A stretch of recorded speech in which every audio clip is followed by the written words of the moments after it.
Ramsey County schools, universities, and the public in general. And I've been partnering with St. Paul Public Schools for well over 10 years. The purpose of this online forum is to have Superintendent Gothard and members of the St. Paul Public Schools leadership team answer questions for you, the families of our secondary students. The team is ready to answer any questions about the return to school for secondary students on April 14th, and all questions are welcome. St. Paul Public Schools families are invited to post their questions in the chat. I would ask that you keep your questions to the topic at hand. The time we have tonight will be best used if you all ask questions that can be answered by the leaders that are currently joining us. Just a note for folks, we have Hmong, Spanish, Korean, and Somali viewers. And so we do have a multilingual language version of this forum, and it's going to be available online at spps.org as soon as possible. With that, I'd like to ask Superintendent Gothard to introduce the members of his team that are here to answer the questions for you all tonight. Good evening, St. Paul Public Schools community. I'm Superintendent Joe Gothard, and very grateful that you're taking time to spend with us tonight to have our team answer the questions that you have about our safe return to secondary in-person learning beginning April 14th. And with that, I'd like to introduce have the rest of my team introduce themselves, and we'll begin with Cedric Baker. Hi, everyone. My name is Cedric Baker, and I'm the Chief of Staff here at St. Paul Public Schools. Thanks for joining us. Hello, everyone. My name is Dave Watkins, and I am Chief of Schools. Good evening. Good evening, everybody. My name is Josh Delich, and I'm one of the Assistant Superintendents, and thank you. Hello, my name is Mark Dowd, and I'm the Assistant Superintendent of Specialized Services. Hello, I'm Hans Saad, Executive Director of the Office of Digital and Alternative Education. Good evening, my name is Craig Anderson, and I'm the Executive Director of the Office of Teaching and Learning. Good evening, I'm Mary Langworthy. I'm the Director of Health and Wellness. Good evening, my name is Kathy Kimani, and I work as the Director of the Office of School Support. Good evening, my name is Tom Parent, and I'm the Director of Facilities for St. Paul Public Schools. Good evening, I'm Tom Burr, Director of Transportation for St. Paul Public Schools. Hello, I'm Darren Ginther, Director of the Office of College and Career Readiness. Hello, I'm Stacy Copeland, Director of Nutrition Services. Hello, I'm Tim Brown, Principal at the American Indian Magnet School, representing K-8 schools tonight. And good evening, I'm Teresa Vibar, Principal at Ramsey Middle School. Happy to be part of this discussion. All right. I'd like to say thank you to Dr. Gothard, as well as all the other members of the leadership who are here this evening. So as I mentioned before, I'm the moderator for tonight. My job as a moderator is to keep the questions and answers on the topic, ensure that responses are brief, to the point, and make sure that our questions are actually getting answered. And with that, I will start us off with the first question of the night. And that question is, why are secondary students only coming back for 4.5 hours a day, 4 days a week? That is a very good question, and I look very excited to answer this question. Again, Josh Delich, one of the assistant superintendents in the work of secondary. Districts throughout Minnesota, as many of you are aware, were charged with providing opportunities for in-person learning. We were provided opportunities of autonomy also to determine what in-person would look like for our school district and how it would best support our needs of our students. And in doing so, our model of the 4 days allows for the continuity of being with the same teacher, keeping the same schedule of classes, the continuity of being with the same school, and the ever so important continuity of those relationships that we've developed with our teachers and our students and our staff. In addition to that, the schedule also allows for us to have intentional opportunities to also connect to our students and families who may have opted for virtual learning. Many of you have heard other districts in which it caused a lot of chaos and changes with kids and staff and students being changed. Here with our schedule, we are allowing our opportunity to keep that teacher, keep that schedule, keep that site, and give that continuity for our students. In terms of the planning, also, we know that it allows with our schedule, it gives us the planning and the time for us to deliver high quality instruction to our secondary students, while also giving additional support to our virtual learners as well. And lastly, we truly believe it is very important to do a design that is going to be the least disruptive to students, to our teachers, and the relationships that have been developed all year long, and maintain that continuity of learning that we feel is in the best interest of our students in secondary for the remainder of the school year. All right, thank you. So the next question, do I need to sign up for virtual learning if I already signed up in the fall, or if I opted out of in-person support? Yeah, thank you for the question. The request is right now that we have our secondary families make their request for virtual learning by this Thursday, March 11th. Whether you had signed up for virtual learning in the past or to opt out of in-person is not of material right now. We want you to choose actively right now to participate in virtual learning for the remainder of the year by March 11th. So we are asking folks who have families who have previously submitted to submit now, given the current conditions and the current rationale for coming back to in-person by March 11th. You can visit apply.spps.org to click on a link to fill out a form to select virtual learning, or if you need to, the phone numbers are available on the apply.spps.org website, and the multilingual phone numbers are also available for families. All right, thank you. Next question.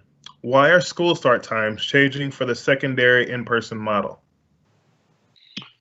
All right, Josh Delich, again, Assistant Superintendent here. As many of you are aware, we have our in-person elementary learning opportunities that are happening. We also have our on-site learning that is going on. And as we move into this secondary transition of in-person, which we're very excited about, one of the things that we wanted to ensure is that we are able to support our transportation demands and also ensure, obviously, the safety of all kids and all of those that are being transported. And by adjusting our start times, it allows us for our in-person secondary learning to continue to keep that continuity of what I mentioned earlier.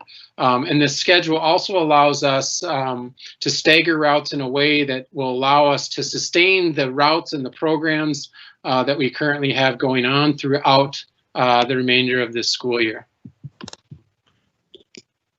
Thank you. Next question is from Christina Erickson. Will virtual students be able to keep their current teachers and classes?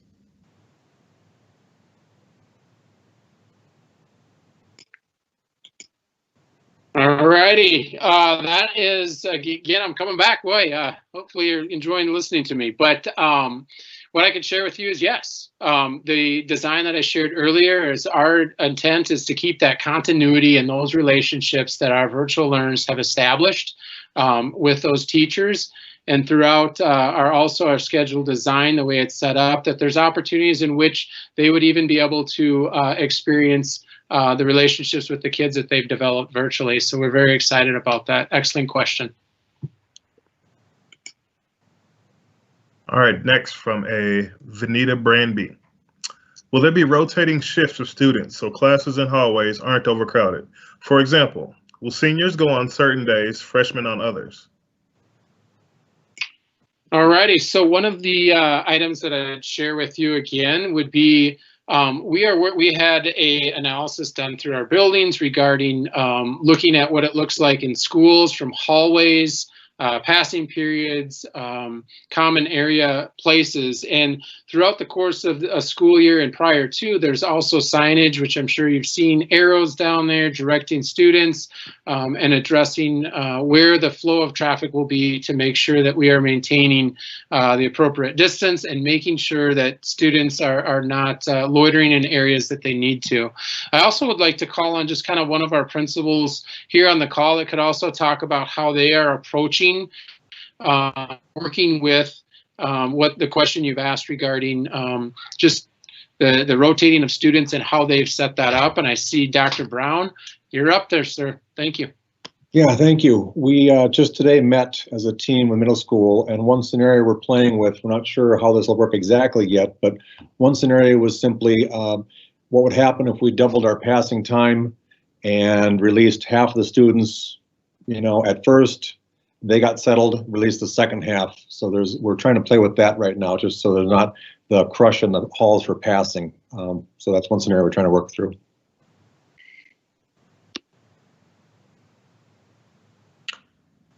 Thank you. Next question from Ashana Horn. How will you ensure that distant learning will offer equitable learning for students? Not all students can choose to go in person because of a medical condition that makes them vulnerable to COVID. How can you ensure that students, especially high schoolers, will have a high quality of learning when there will be no guaranteed teacher contact in a synchronous format? Good evening, Craig Anderson from the Office of Teaching and Learning. We're asking teachers to provide one lesson per day for all their classes, and that lesson will be in the Schoology format. And so students in class and at home will have access to the same lesson. Now, synchronous opportunities will be available every day for students in the virtual learning mode. And that's part of why we're at the 4.5 hours of in-person and then a couple hours of time where the teacher can connect either in small groups or with office hours for the students who are at home. And so we're trying to balance the in-person and at home and provide the same opportunity to have the same lesson that is created and built for Schoology. Part of Friday is the teacher has time to build those lessons and have videos available for the kids who are at home and for students who may miss a day of class or be quarantined for COVID. And so it's kind of a system that's going to work for all students, regardless of if they're in school or at home.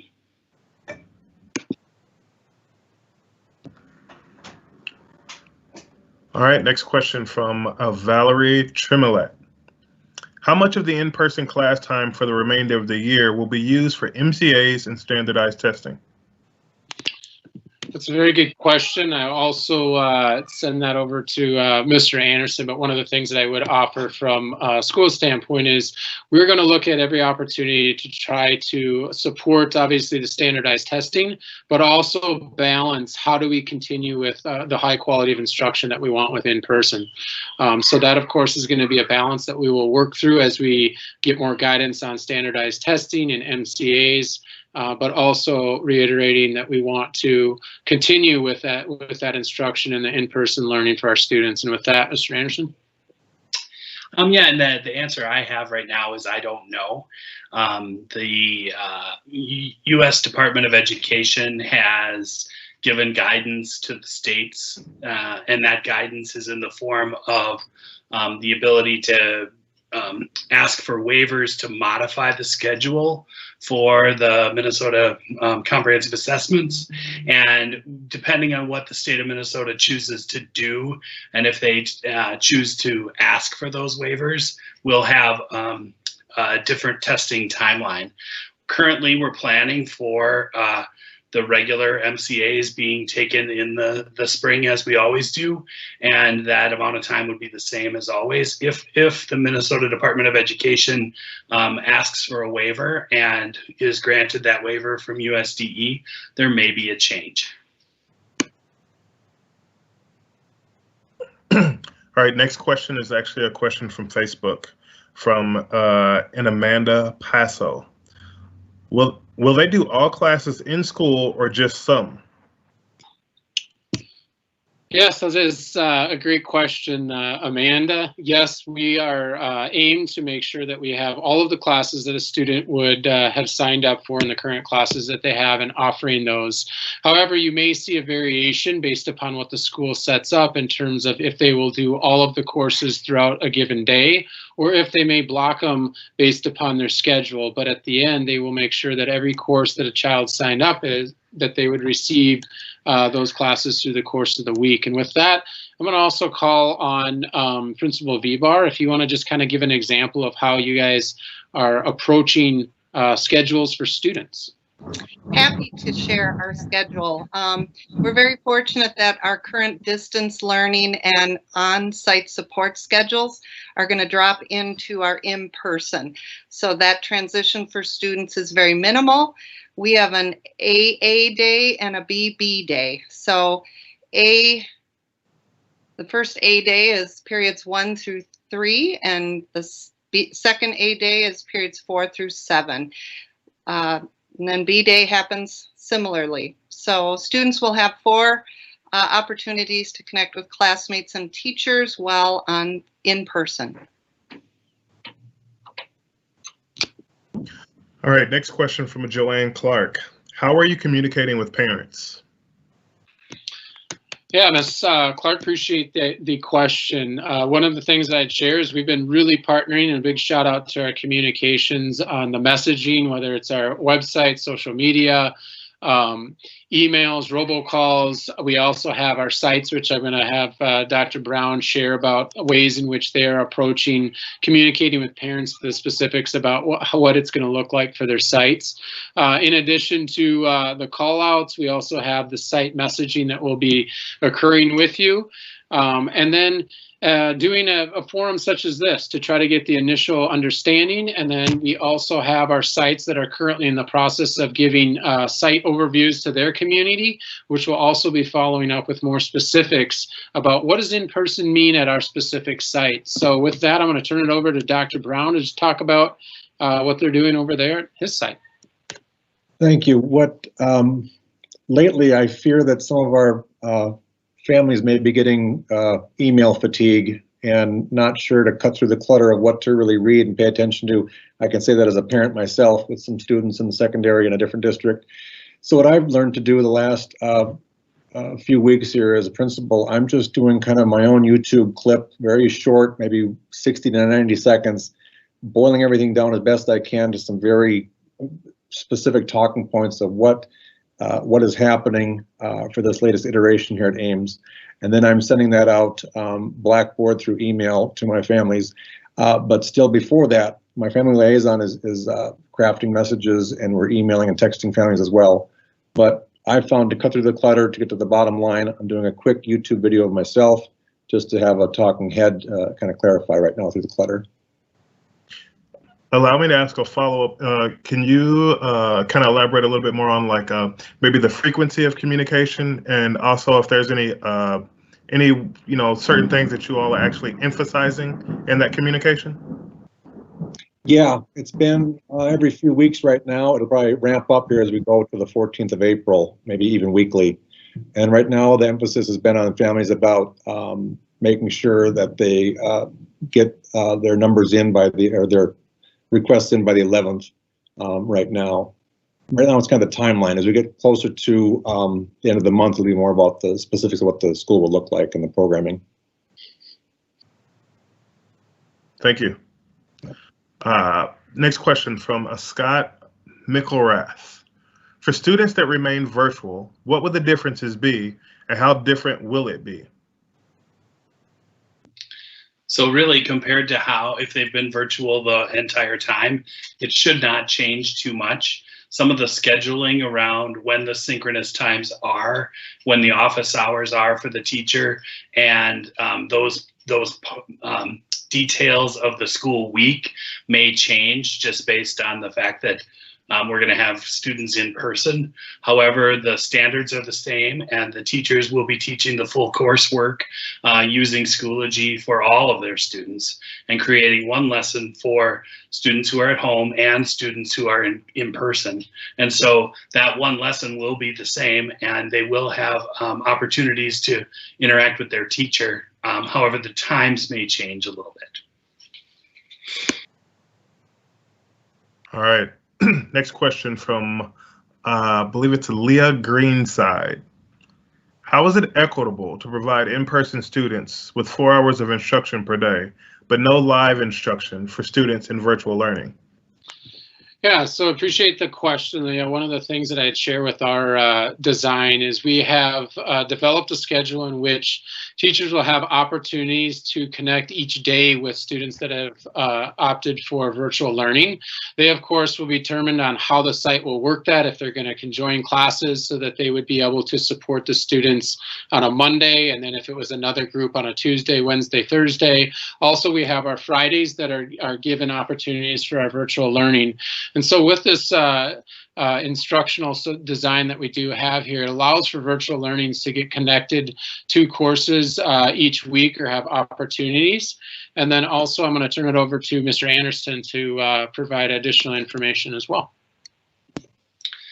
And what I would add to that, Dr. Delich, is that the synchronous times are we're asking folks to have daily synchronous interaction with their students, and that may or may not happen during the day, in that teachers can go above and beyond what is basically required of them for synchronous time. And so I've heard stories of schools where there are teachers who open up a Google Meet for students to ask questions at any time.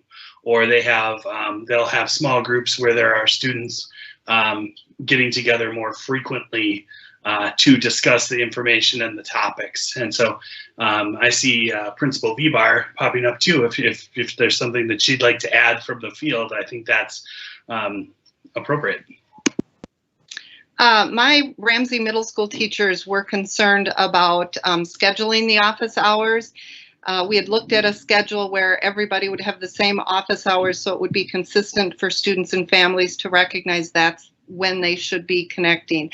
However, an hour to maybe touch base with 2 or 3 teachers isn't enough. So my grade level teams are working to extend that virtual learning office hours to be the whole end of the day from 1:30 to 3, so that students have more time to try to connect with more teachers if the need arises.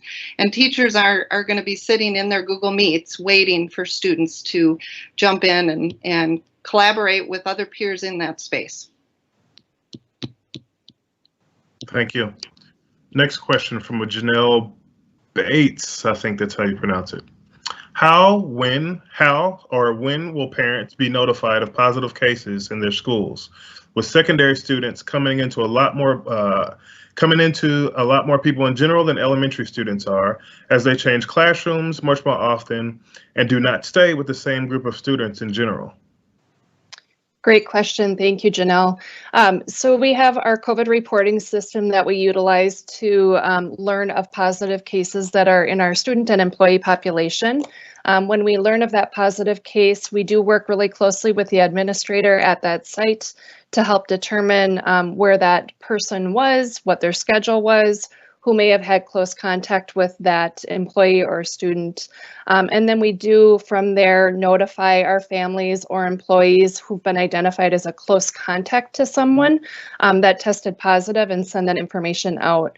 We do work closely with the communications office to do translated messages for all of our families as well, so that we have that communication going out in their home language. We do not report every positive case. We do look to see when that person was on site and if there was an infectious period where they had contact with someone, and then send those notifications out. But if a student was already in quarantine or maybe was not on site during spring break or a long weekend, we look at that infectious period to determine if notifications are needed. All right, thank you. Question from Shauna Horn. If students wait to decide to go online for learning now for more specific information to come out in the coming week or two, will they be guaranteed a spot at their current school and classrooms if they switch to online learning after the March 11th deadline? Or, like the elementary students, will they be placed in a new school if the decision is not made by tomorrow? Shauna, thank you for the question. In the case of secondary, the way it's set up is we want families to choose by March 11th so that we're able to make proper preparations for students who are coming and making sure room assignments for class sizes are within our safe learning plan parameters. If students choose to come in person and want to switch to virtual learning after the March 11th, that will be accommodated and they will not have to have their schedules disrupted. That's one key design element of the secondary model is the students won't have to change their schedule. They will move from the in-person model to virtual learning. And that is a one-way path. We do not have the option for students to move from virtual learning into in-person into the secondary model. And again, that has to do with some of the complexities of making sure that room assignments for the class sizes coming back are appropriate for our safe learning plan. Next question from Abby Pinto. What lessons learned from virtual instruction will influence the use of in-person class time when students return to the building?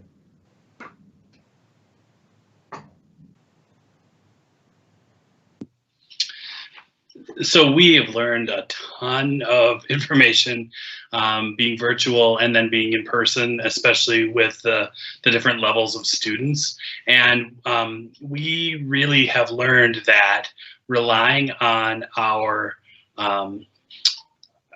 student information system or the Schoology platform is the best way to get the most consistent information to students.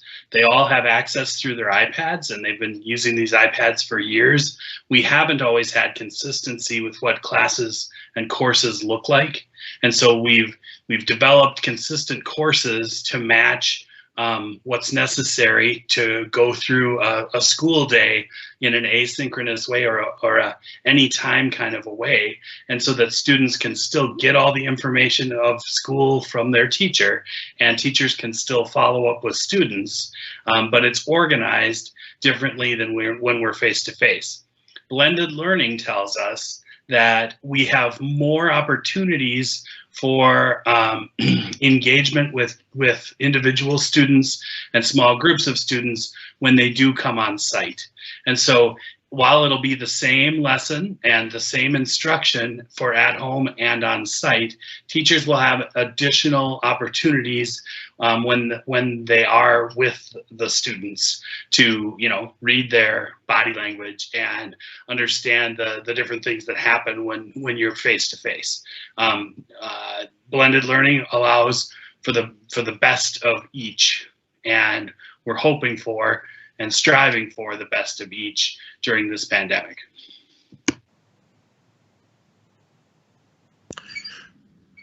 Next question from Michelle Hansen.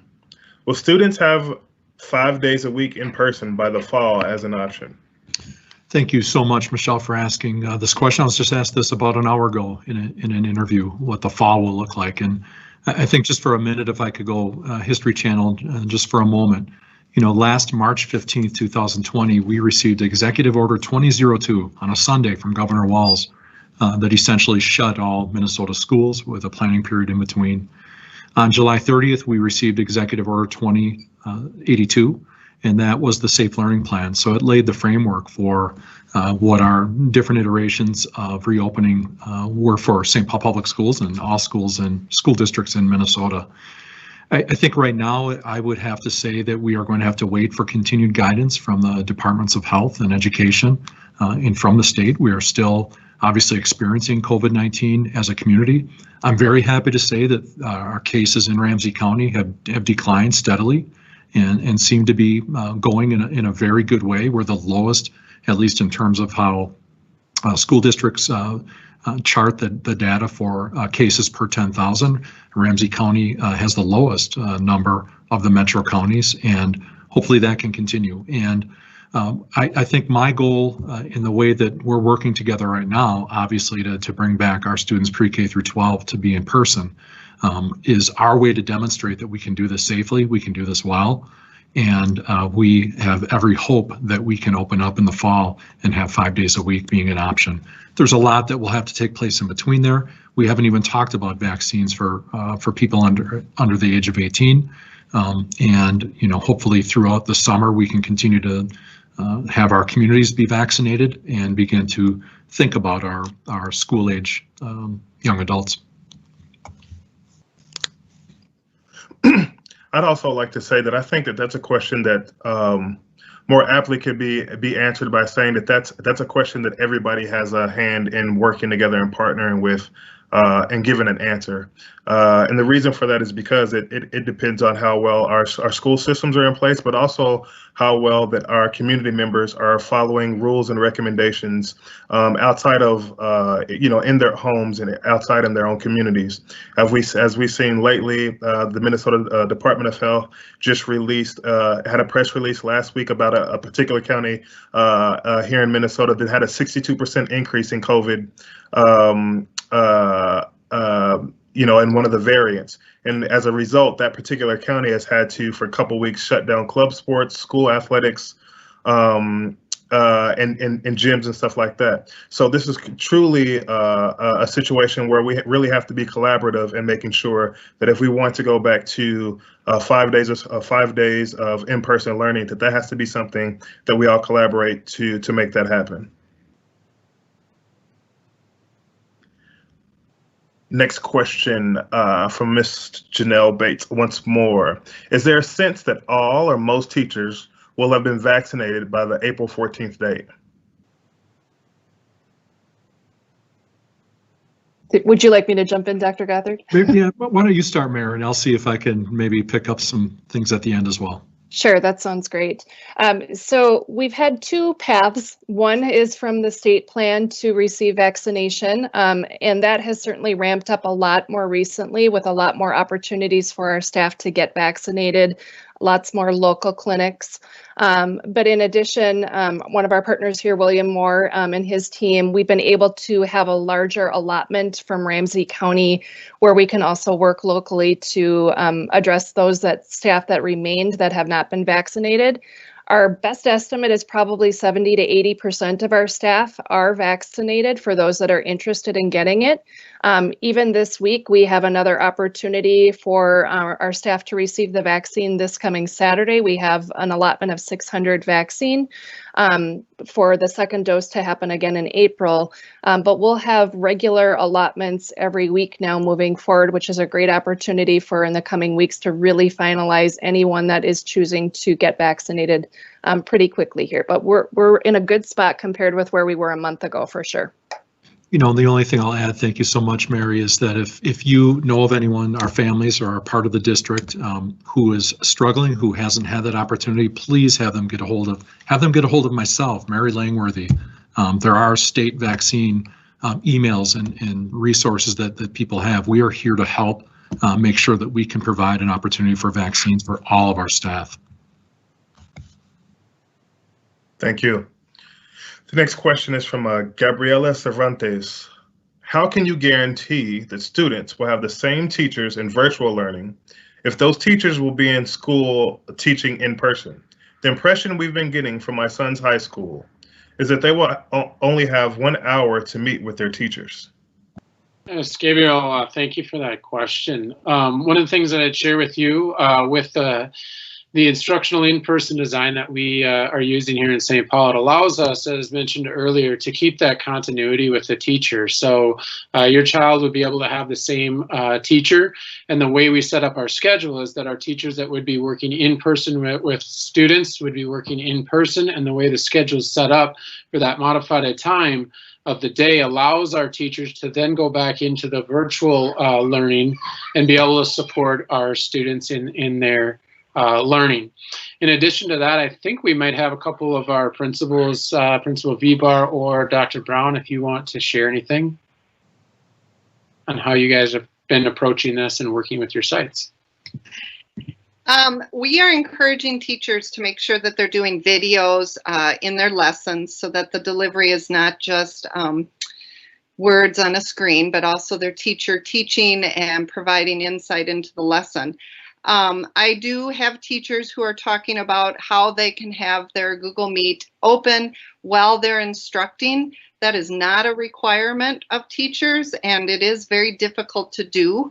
But I do have teachers who are looking at how they can include virtual learning students during those 4.5 hours in the morning, especially for some of the middle school social emotional needs that our 11 to 13, 14-year-olds have, and which the pandemic has been really hard on for that very reason.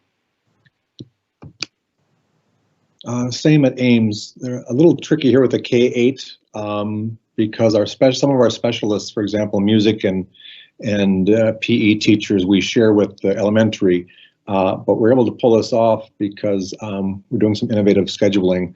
For example, we're going to switch around second hour with fifth hour in middle school to make sure that our students can have the same teachers here in person.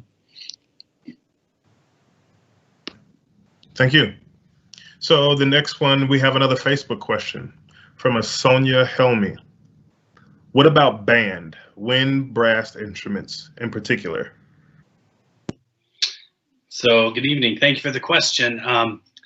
About 6 weeks ago, our program manager for music across the district came to me and said, hey, if we ever end up in person, we're going to need these. And and I had no idea what these were, but basically they're masks for your instrument. And they have a little bit of elastic around the edge, and it goes over the bell of a trombone or trumpet or clarinet. And then there's even a mask for the flute. And so we have used our ESSER funding to get masks for all of the instruments. And then in the governor's Safe Learning Plan, it also lays out that in music classes, we're to mitigate spacing and have at least 6 feet between each student when they're playing their instrument with a mask on. So, and the instrument has the mask, not the student. And then when they're not playing the instrument, the student would have the mask on. So we're gonna test this out. All of the items are available, and I see Principal Vibar, and I'd love to hear from the field. And those boxes of instrument masks have arrived. I happened to open one by accident, and I'm like, what are these?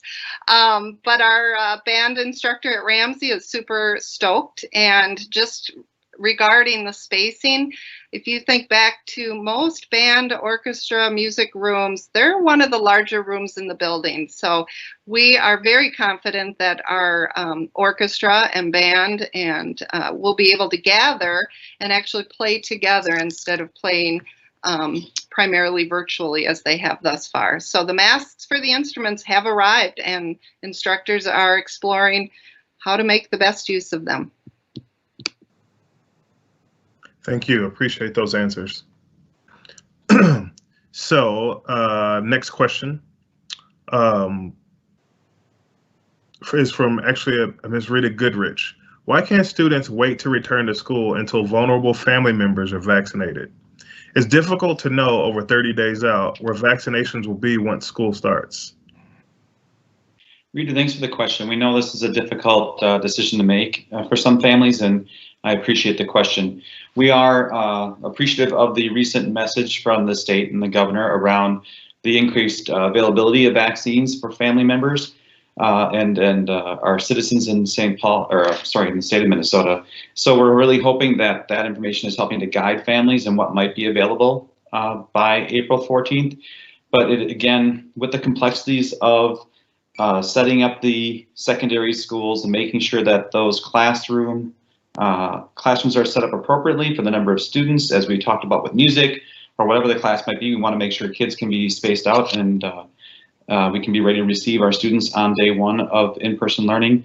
We had to have the deadline of March 11th there. Again, families can choose to move to virtual learning at any time throughout the rest of the year, but we will not be able to move students into in-person after the March 11th date. Thank you, Mr. Ott. Another question from Facebook. This question is from Jessica Trevino. Will students that choose the virtual learning be included with the class while it's being taught live so they're on the same page? Thank you for the question. It is not going to be required that teachers have students in front of them and virtual students joining them during the day. It's available for teachers to use, And at the in creating one lesson plan for both groups, they will have availability to the same material and to the same and to some instruction. And then because the day is shortened for the in-person students, there will be time for the virtual learning students to get access to their teachers for questions and for reteaching or things that they didn't understand. And it's not ideal, but I know that there are teachers who are planning to try it, as Principal Vibar shared with us. And we also have the ability for students to reach out and spend time asking questions of their teacher so that they know what they're going to need to talk about when they get to that portion of the day. The Schoology system allows for students to ask questions or give feedback to the teacher on how things are going for them and what they understand and what they don't understand. And so it's this balance of, when am I going to get my just-in-time instruction? And some students will get it in person, and other students will get it virtually towards the end of the day. All right, another Facebook question from Sarah Elfala. And she basically asks, if she chooses to stay virtual, will she be able to do to be an in-person graduation? Hi, Sarah. This is Josh answering the question for you regarding graduation. At the present moment, both for in-person and virtual learners, right now we have not received any guidance yet, and we are awaiting guidance in terms of how graduation will look and what the guidance is there. But what we can share with you is that when we receive that information, we will get it out to all of our families, both virtually as well as in person. Next question. For students who play sports, if the new in-person schedule is from 8:30 to 1, will practice still be at 3, or will it start right after the school day ends? Or is that depending on the school? That is a great question. It's me again, Josh. I have a wonderful opportunity of overseeing and working very closely with athletics. What I can share with you right now is that our sites, based upon their schedules, and our athletic directors are well aware of our plans for in-person. And of course, we want to make sure that all of our students, whether in-person or virtual, our student athletes are supported to make sure that they're present for practice, or whether that's heading out for a game. So through site to site, they'll work that out with the ADs, but making sure that our student athletes are given that opportunity to be there based on the learning model that they've chosen for them. Thank you. Next question is from Peter Hendricks. For families and secondary students who want to return, is there a reason why students are not able to return for full days and 5 days a week? Minneapolis appears to be allowing their secondary students to return for full days, 5 days a week. Yeah, Mr. Hendricks, thank you for the question. Going back to the initial overview and introduction I provided regarding our in-person opportunities, what we know is that many districts across the metro have opted for 4 days. Many of those districts opted for those 4 days because they recognize the necessary timing of planning, also the opportunity to keep and maintain the continuity of schedules with students, recognizing the impact that it would have in terms of schedule changes, in terms of teacher movements, and those pieces of data that are impactful for students. And we, again, in St. Paul, selected our opportunity to stay with those 4 days for wanting to make sure that we can maintain the best continuity for our learners and maintain those relationships with our teachers. So thank you for the question. All right. Next Facebook question from Amani El Arabi. How will all EL families be effectively communicated with about changes in the schedule? I appreciate that question. One of the intentional focuses that we have been working very closely with our communications department along with our site leaders is making sure that we are intentional about communicating to our EL families. So all of our translations and information that is coming out is in a number of languages to help and support that. We also, as early mentioned, talk about all of the different messaging that we are doing. We are trying to ensure that we are being very communicative to all the different languages that we can to identify information and support you all with our plans of moving in person. In addition to that, we also have, as mentioned earlier, forums such as this. We will also have those site informations that are going out to communities that are led by our principals. And with that, I just want to quickly give our principals a quick opportunity to just talk about how are you guys reaching some of the EL families. And I know Dr. Brown and Principal Viewbar, you guys are doing a remarkable job with that if you want to share really quickly.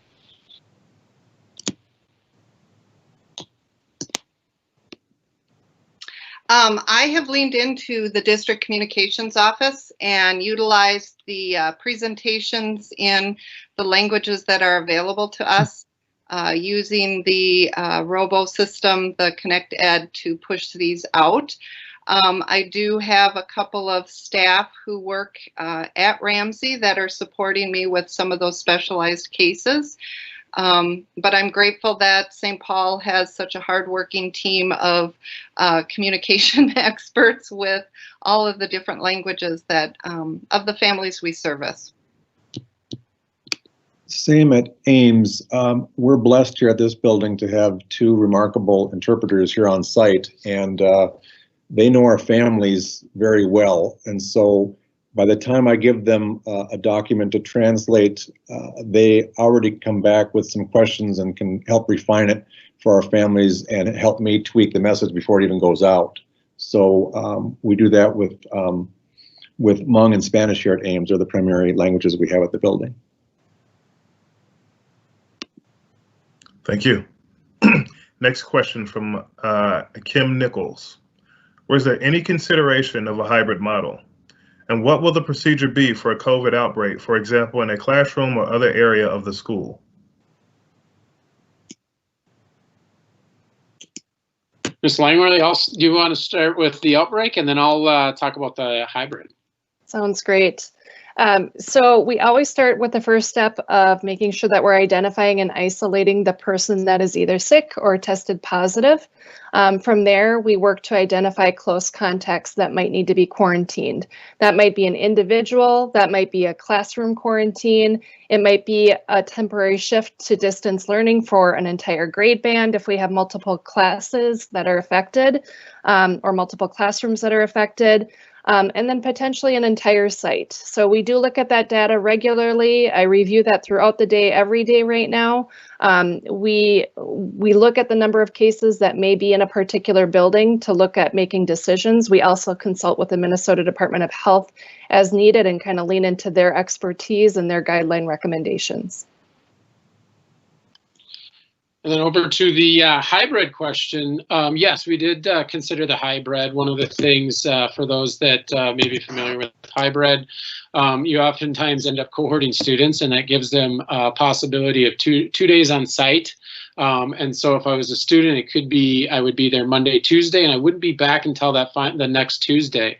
With our in-person model, it allows our in-person students to maintain a consistency of being on site 4 days a week, getting that teacher connection. In addition to that, as mentioned, I know I keep saying it, but is really maintaining that continuity of schedule, maintaining that continuity with their site, and maintaining that continuity with teacher, and most importantly, maintaining those relationships that they've developed. And when we heard the voices of students and also with parents regarding concerns about shifting and moving out from their teachers and everything that they've developed, the hybrid model was not the model we selected, and that is why we went with our in-person model of providing the opportunities that we have in St. Paul for our students with in-person. Great question. Thank you. Next question from a Carla Lowerman Cummings. The local private schools in surrounding suburban districts are offering distance learning with students synchronously. So the teachers teach both in-person and distance learners can listen in. Why is St. Paul Public Schools not doing the same? So we have found that our method for getting students to come to school via distance learning has required us to have an asynchronous, primarily asynchronous or anytime kind of a schedule. And so more students are available to engage when they have more opportunities throughout the day to engage when they haven't been bused to the school and bused from the school. And so they have more opportunity in accessing the lessons at a time that works for them, whether they're caring for younger children, working, or doing other activities for the family. And so students get a little bit more ability to get to their student work, and they also get a little bit of flexibility in their schedule when they are in distance learning and it's anytime learning. A lot of the lessons that have been learned, and folks are also offering in some spaces the availability of some synchronous times with their classes, maybe at the beginning of class, or when they're going to have a time when they're doing their foundations class, or a class where they're working together to bring around the idea that they're having.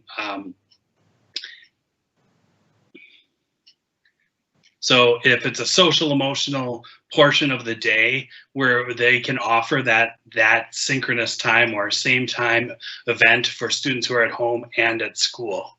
However, having the classes be the teacher create one lesson that works for kids who are at home and works for kids at school is the best way to accomplish this without asking them to do two jobs and do two things. And it also offers flexibility for the students who are in distance learning. So in short, it's purely about flexibility for those students who have family obligations at home, given the unprecedented situation that we're dealing with the virus, but also not just flexibility for them, but also being more helpful to staff delivering curriculum, correct? It is. It's both. Yes. Thank you. All right. Thank you. Next question is from a T. Smith. Is the district supporting teachers with the technology to allow them to connect with students virtually, such as a Google Meet, cameras, etc., or is the weight of this completely on the teacher to navigate? Thank you for the question. Appreciate that. We have been fortunate here in St. Paul Public Schools to have a personalized learning through technology referendum that we are able to support our students and staff to engage digitally with our students. And so along the way, teachers have had a laptop, a MacBook with a camera and an iPad as well, so they can replicate and simulate things that their students are doing on their iPads. So the teachers have both of those devices. We subscribe to Google Enterprise Services, so teachers not only have Google Meet, but they have the full suite of Google Meet tools, which include breakout rooms and other features within the Google Meet environment. Teachers also have access to their learning management systems, in the case of secondary here, Schoology, and a variety of applications that students can have on their iPads or they can have deployed out. And there are subscriptions and things like that that also support student learning. So there are a variety of tools and resources within the classroom as well. Many of our classrooms are now being upgraded with over our facilities master plan to have integrated audio systems to help support audio, and then integrated projection systems and projectors have been part of our instruction for a long time. So those tools and resources continue to be provided as best as we can to help the teachers connect with the students both virtually and in person through our digital work. All right, thank you. So we have time for one more question here. This question is from a Lynn Duma.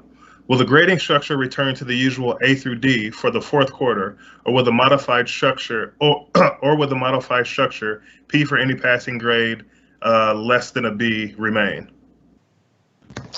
It's a great question. We will be remaining in the modified grading practices for the rest of the year. So students earning an A+ to a B- would get their letter grade. Students getting a C+ to a D- would get a P. And then students who do not successfully pass their course would receive an NP. Important to note that the NP, a non-passing grade, is not affecting students' GPAs. They'll need to recover that credit and the learning that goes along with that, but it doesn't adversely affect them.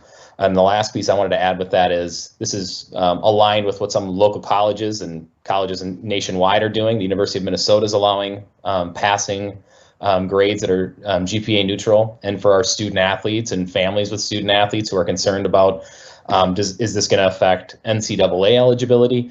The NCAA clearinghouse is actually allowing this to only positively affect a student's standing academically. It would not negatively affect them by getting a P or a pass on their transcript.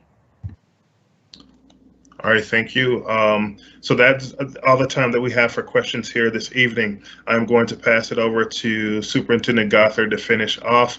As has been customary, if you have questions that you'll put in the chat that were not able to be answered, typically those will be put up on the St. Paul Public Schools website with those questions and the answers. So if you have entered a question in the chat and it was not able to get answered, please in the coming days, go to the St. Paul Public Schools website and look for your questions and answers there. Thank you, Mr. Moore, and thank you for the reminder. And please know that there's many good questions that are still left unanswered, and we will work as quickly as we can to get those out there.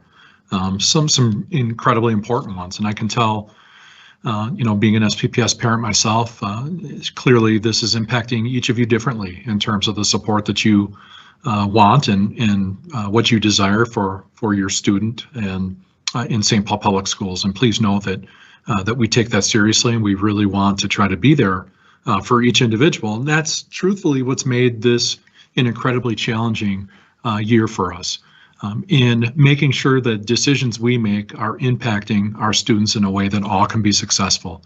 And that looks different for each one of our students and our families and our staff, in balancing what the right decisions are for all of our students and our staff and our families, and making sure that we can accomplish what we tell you that we're going to. And I think it's important that I share, and I go back, I referenced earlier tonight Executive Order 2082 back on July 30th. That's where the Safe Learning Plan was first originated and delivered to us. At the time, the learning model recommendations in there, again, it was 0 through 10, 10 through 20, between 20 and 30, over 30 to 50.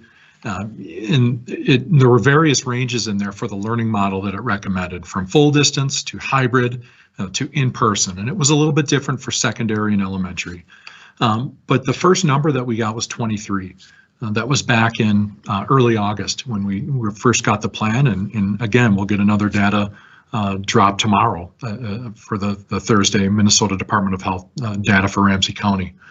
At the time, we were again trying to have all of these decisions, unsure of what staff would be available, what students would be here in terms of enrollment, and making sure that we could have the precision necessary to develop bus routes, routines, and lunchrooms, to get students in the right places, to make sure we have the right staff hired, to cover all the duties in all of our buildings, and did not feel at the time that I would have the data to be confident in saying we are ready to start in anything but distance learning. And that was a hard decision. I took a lot of opposition from that decision. I truthfully did, from families, from staff, from community members. And with that, then had to right away create what is distance learning going to look like, because it has to be better than it was in the spring. We know that that was an emergency order. We didn't have a lot of time to prepare and plan, and really wanted to work to do that. And while doing that, also create an opportunity for us to go into hybrid learning, sometime after the start of the school year. And that was our plan. And I won't go over the entire thing because, we did get one stage in. We had a delay with some of the equipment that we purchased. And by the time the end of October hit, we were in that pre-holiday surge in cases. So remember, I referenced 23. That was our case number per 10,000 residents in Ramsey County. By December 3rd, we were at 133. So we were far beyond, more than double the safe rate for being anything but distance learning. 50 was that cutoff, and that was all districts in the metro, at least. I can't speak for the entire state. We made the decision on December 17th. We were going to return to elementary in person, and we did so saying that we're going to make the decision now for 6 and 8 weeks out. At the time, the case rate was 106, so it was still pretty high, but we had reason to believe that there was going to be a great ability with some of the governor's activities, really asking people to isolate and to physically distance, that we could truly see the case rates go down. And they did, and they have. And I'm so thankful for that, because by the time we opened February 1st, for our first load of in-person students at the elementary, we were at 35.5. Again, a pretty high number. Some of you may remember in our return to hybrid staging, we used 30 as our cutoff. That was our magic number at the time. And you remember we were right at 27 to 30, kind of in that range when we were bringing back our stage 1 and contemplating bringing back stage 2. So we get through the holiday break. Vaccines begin. I understand it was a lot to roll out at the very beginning, and I want to fault nobody for that. I mean, there was a great deal of what I've seen called vaccine envy. People wanted it because it was here and it was ready. And I want you to know that our team here in St. Paul Public Schools was truly ready for it. We really were. But quite honestly, we had more demand than we did supply. And that was theme for many different organizations, individuals, and communities, back in the end of January into the beginning of February. We're in a different place now, so I don't want to talk about, vaccines anymore. But I do want to share with you that our number last week was 15. And that's, again, our case rate per 10,000 in Ramsey County. That's the lowest number that we've had since October 1st. And if we are going to be able to continue experiencing this kind of trend, that number is very close to what the Safe Learning Plan would recommend as an in-person model. Under 10 for secondary students is the recommended learning model is in person. So I want to share with you that we're making this decision. I'm making this decision based on the knowledge of where our cases have been, where they are. That doesn't mean that we let our guard down. That doesn't mean that we don't practice proper masking. That doesn't mean that we don't distance where we can to the best of our abilities. That doesn't mean we're going to continue to be vigilant in our reporting, in our contact tracing, and our making sure that we understand what the impact of COVID cases or suspected cases has on our classrooms and our schools. We want everyone to be safe, and we also want to demonstrate that we can reintroduce in-person learning to our secondary students. And at the same time, and I think you heard our staff tonight talk about how we can evolve and what virtual learning looks like when it's kind of in that in-between. It's not full distance, but you're not quite comfortable to be in person, and yet we want our secondary students to stay with their same teachers. I would love to create different virtual environments with teachers, but that would essentially be doubling our staff in some areas that are very hard to find teachers. You get into some of the single courses that we offer, there might be one teacher in a building who teaches that class, and for us to offer that mirrored experience, we would have to replicate our schedule. We'd have to double it. So we thought it was very important for us to maintain, as Dr. Delich mentioned, the continuity of teacher. And with that, it may not be perfect, but I can share this with you. We will continue to gather feedback. We will continue to work to make sure that it isn't just meeting the students' needs, that our students are able to thrive and find that they can be successful in whatever environment that they choose. That's my commitment to you. And again, I can't say to you it's going to be perfect on day one in terms of the expectations that you have, but I can say that you have a committed group of leaders, you have a committed group of building leaders, and you have a committed group of educators and support staff who really want to make this work for us. It has been a hard year. It has been an absolutely hard year. We haven't been in school since March 5th, was the last day of 2020 that the full district was back in a building. Our staff and our community have been through a lot together. It continues to be a real challenge. And while I want to say that there's hope on the horizon, I also want to say that there's hard work to be done. And I do not want to salvage this school year for anyone. I really want all of our students to feel like they're getting the support that they need. We'll continue to get guidance on some of the activities that I know you look forward to. I've heard from many of you about from athletics to proms and to graduations and things of that nature. And we really want to close out our school year in the most positive way possible. And I can share with you that I can't do it alone. I can't tell people what to do or what model it is going to be and not have each of them have a personal responsibility with that. And as Mr. Moore talked earlier as well, it's great that our case rate is low, but that can change on a dime if people let their guard down and if we're not practicing the safe protocols and safe standards that we've now been under for more than a year. So with that, I want to thank you all, to our families. I know that this has been incredibly difficult. You're making choices about education at a time both in the school year and in where your individual or students are at. And I know it can be extremely difficult. Please know that I respect the questions that you have, the concerns that you have, and our team is committed to working together as hard as we can to again make sure that we can ensure that our students are having a successful experience as we truly close out the school year and hopefully can remain safely in-person learning and supporting virtual learning if that's the choice that you make. So again, on behalf of our Board of Education, on behalf of our staff and our community, I want to thank you and appreciate you joining us for tonight's Family Forum.